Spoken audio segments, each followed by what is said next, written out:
Good morning mga ka-happy bahay, happy buhay. Welcome to another parenting session kasama ang Team Pineda. Yes. Pag-uusapan po natin today about intimacy with our children. Naniniwala po kami na ang intimacy ay hindi lamang po para sa mag-asawa. Tama. Pero bilang mga magulang, we need to create and establish intimacy with our children. Ano nga ba, honey, ang kahalagahan ng pagkakaroon ng intimacy sa ating mga anak?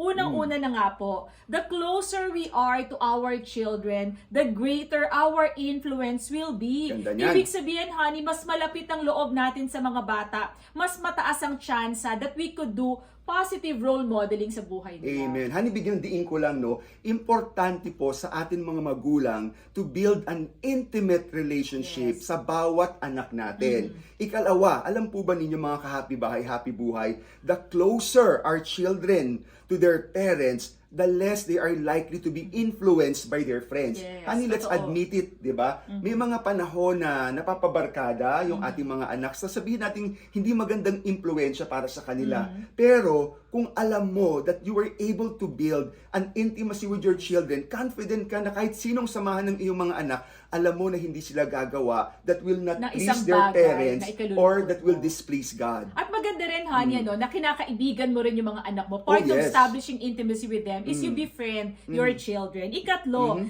intimacy creates a sense of emotional security for them. Yun. Kapag alam ng mga anak natin na mahal sila ng magulang, they are accepted, they are valued, alam mo, honey, mas tataas yung self-esteem nila, mas mabuboost yung confidence nila. At foundation nito, honey, Tama. para sa total well-being ng ating anak. Ito maganda, honey. Ika-apat, your intimacy with your children creates a lifelong impact. Habang buhay, honey, hindi True, ba? agree. Kapag intimate ka sa iyong mga anak, yung ano niyan, yung benefits niyan, panghabang Lifetime, buhay. ano? It influenced their ability to form healthy relationships sa kanilang mga Yes. kaibigan at madali silang makakope up sa kahit anumang stress na dumadating sa kanilang mga buhay. At the end of the day, mga kaagapay, we all want to leave a legacy to our children. Amen. And our solid relationship and intimacy with them is a good way to building your legacy. Lagi po nating tandaan ng mag-asawang sabay Na manalangin. pagtatagumpayan lahat ng suliranin. Ako po si Bong At Pineda. ako naman po si Claire para sa Happy Bahay. Happy buhay!